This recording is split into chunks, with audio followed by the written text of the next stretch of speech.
Hello everyone, it's Major Part. Today I'd like to talk about a different type of military service component. When you think about joining a service, there's Army, there's Air Force, Marine, Navy, Coast Guard. Those 5 different military components. You have this option to do a volunteer. When you choose this different type of military service components, you want to have at least a general idea, different the culture, lifestyle. You can choose the lifestyle that you want. I want you all to understand we are truly joint force. Just because you're Marine, you're this way. Just because you're Army, you're gonna be like this. Don't just have that stereotype all the time. It's good to understand the different culture. What are the mission focus as a Navy? What are the mission that we focus as Air Force? There's some viewers out there do not know the difference between Army, Air Force, Marine, and Coast Guard, Air Force, right? All the different military service components across the board. I kind of wanted to go over a general idea of what you're gonna be expecting that way. That when you moment that you go to the recruiting office, that you know what you're stepping into. As you can see, Marines may find yourself deployed at sea for a significant amount of time, which is true. A Marine falls under a Department of Navy, right? That's the reason why here it says that you find yourself, but not all the time, okay? Depends on your MOS, depends on your job, depends on the mission, but what I'm trying to say is that you may find yourself deployed to sea for a long period of time. So a lot of sailors, when they deploy for the sea duty, it can be 6 months all the way up to 9 months, and it can be around the world. 2 is expect to eat, sleep, and breathe the corpse 24/7. What does that mean? Don't get offended if you're a Marine, but I'm just saying that we have this stereotype that they're very simple and concise when it comes to mission, and they're very hardcore, physically ready, disciplined all the time. Marines eat crayons for breakfast. It's a joke. It is true that Marines are very disciplined. They live up to their values. They think about the brothers and sisters left and right. They're trained to be Marine. You don't want to call Marine a soldier. You don't want to get mixed up. Marine is Marine. They have the mentality and set the proud and the value instilled within themselves. They live up to that value 24/7. That's why here it says it expects sleep and breathe in the core mentality, the corps, the Marine Corps for 24/7 here. All Marines are considered riflemen first. When you at the enemy, the shoreline, right, you're ready to fight. Of course, you need a rifle. Right? You need to learn how to shoot the enemy. What are the common thing across the board that we all get trained on?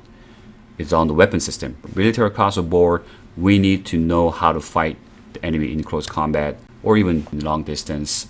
Wherever the enemy is, we train to fight, right? So we train to be a fighter. Regardless of your MOS, regardless of your job, you're trained to be a military service member. Means that you need to learn how to manage your weapon system and be in that battlefield and be prepared to be a fighter. I think the rifleman first, this concept, but the Marine has that core foundation, the core fundamental, the value that rifleman first applies to everybody across the board. Moving into the Army, a little more flexibility in your lifestyle while also giving you a strong sense of being in the military. This is absolutely true. Army has about 190 MOS across the board. The Army has the most jobs compared with other military service components. You have a flexibility to change your MOS too. Let's say you started out as an infantry Bravo man, right? You wanted to switch your career to a 25 Bravo IT specialist. You can do that. 2 years into the service, and renew your contract and can negotiate with your retention NCOs, then say, hey, I want to reclass to this different job. There's a flexibility. Sometimes you have time to study for your degree, or maybe you have time to self-improve yourself, right? Go to military education, but at the same time, give you that sense of military. Because same thing for Army, you got to be a soldier first. You got to have the military bearing at all times. 2, could be stationed in beautiful locations such as downtown Iraq, Bosnia, Japan, or Germany. This one is, I want to say 50-50. This is kind of like Army bases around and within the CONUS and OCONUS. Right? So many locations, Army bases within CONUS. Believe it or not, they're located in suburb area, pretty much in countryside.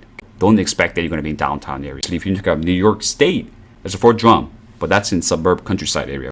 If you are a United States Corps Army engineer in New York, close to New York City, well, obviously in New York City, right? So that doesn't mean because you're going to end up in a suburb area, but I'm just letting you know that the major installations are usually in a rural area. Okay, let's go to Navy. Best places for those who like to travel. Absolutely true, I think.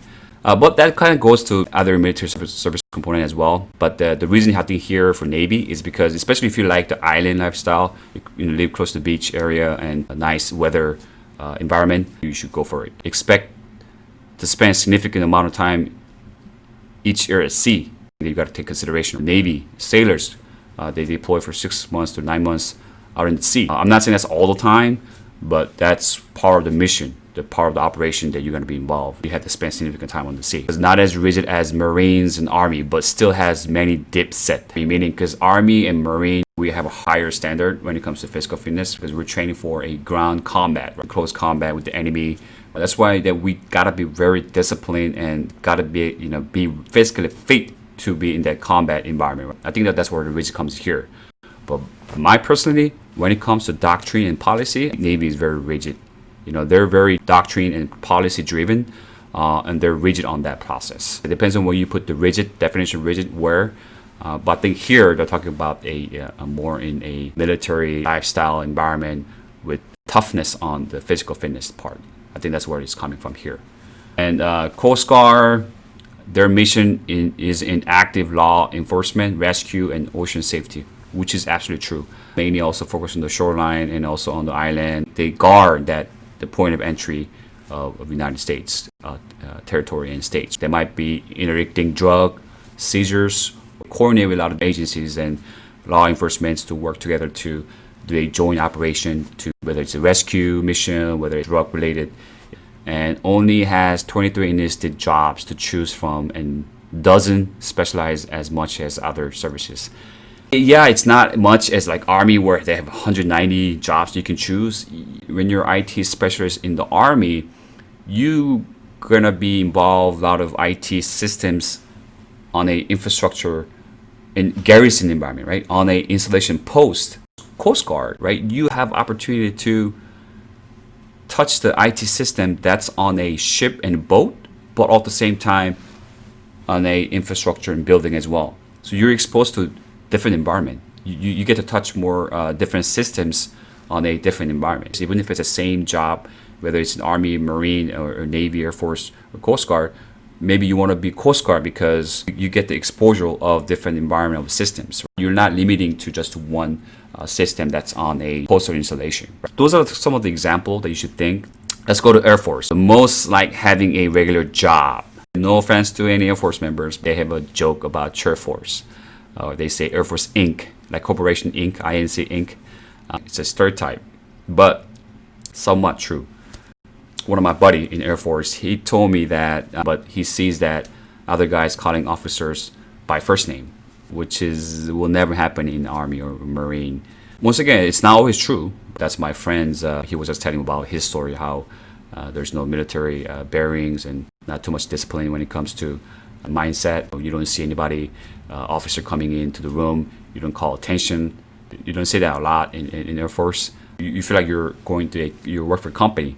And in the terms of educational requirements, Air Force is the hardest service to get into. This too, because what is the Air Force's motto? Aim high. They want airmen to be independent and self-managed to be successful. A lot of enlisted airmen in the Air Force, they have a high rate of having a bachelor's degree compared to other military service components. A lot of Air Force leadership led them to be autopilot, to be time manage your own time, and then you aim for the excellency so that you can be a successful airman. Could be considered the list military service. This goes back to the same thing.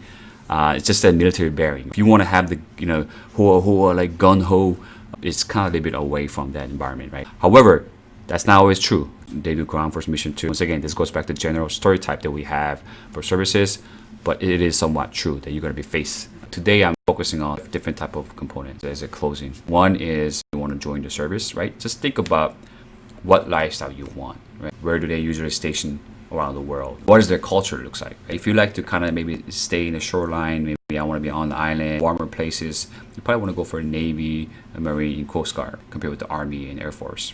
Air Force you could be placed where it's going to be really extremely cold. Not necessarily mean that just because you're Army or Air Force, you're going to be in the hot place or warm place or cold place. I'm not saying that. If you're Coast Guard, Marine, and Navy, you have more opportunity to be on the island. I'm just giving you an example. Just because you're Navy, that doesn't mean you're going to stay in the warm area. I'm not saying that. Okay? You could still end up in the cold area where the country where it has cold weather. But if your lifestyle fits into that category, I think that you should definitely go for a Navy or Coast Guard or Marine. Obviously, Marine, Navy, and Coast Guard, they all have different lifestyle. If you're more challenging when it comes to physical fitness and training, and you want to have that military bearing all the time, obviously you want to go to that Marine side. You want to be on the ship, you want to be on the destroyer, you're really into the ship, the boats. You don't mind staying away from family for quite a long time, quite often. Obviously, Navy side that you want to go. You want to do a lot of agency operations with the law enforcement on the Coast Guard, in the shoreline. Right? That Coast Guard is for you. Just think about where you really fit yourself into. You can visualize where you want to be, and you can choose the right branch you want. Number two, these benefits on the screen, I want to say it's almost same, but the special pay and special missions that you're going to be in, that's going to be different. These benefits, like 30 days of paid vacation per year. Special training includes 100 of trades. That's going to depend on your mission. Health, dental, tax-free room and board when you get deployed. A lot of things that's going to be tax-free. The extra pays that you're going to get as well. The BAH tax-free, of course. Allowance while in the military, there's a lot of different allowances. Basic allowance for housing, overseas housing allowance, cost of living allowances. The list goes on, right? So there's some other allowances that you're going to get. Ready and predictable paychecks and bonuses. I mean, you're going to know what you're going to get in the military. There's no surprise. Leadership opportunities. United States military, they train you to be a leader. You're going to be a leader one day. We'll get the experience, and you'll be privileged to have this leadership opportunities, travel opportunities around the world. You have a chance to be around the world. So many travel opportunities. Not only you get to travel, you get to actually station there. You become a resident over there. So I think that's something that's different. When you actually travel, you take the tourism package, or you go with your family when you visit somewhere. I mean, you get to kind of see that environment, but not as much as when you actually get to reside there. Another privilege and another travel opportunity in different level. I hope you guys make the right decision. You understand different culture and different military service components and what kind of a lifestyle that you're going to be expecting. Thank you guys for watching my video. It was a major part. I always appreciate liking my video, subscribing my video. See you guys soon. Bye.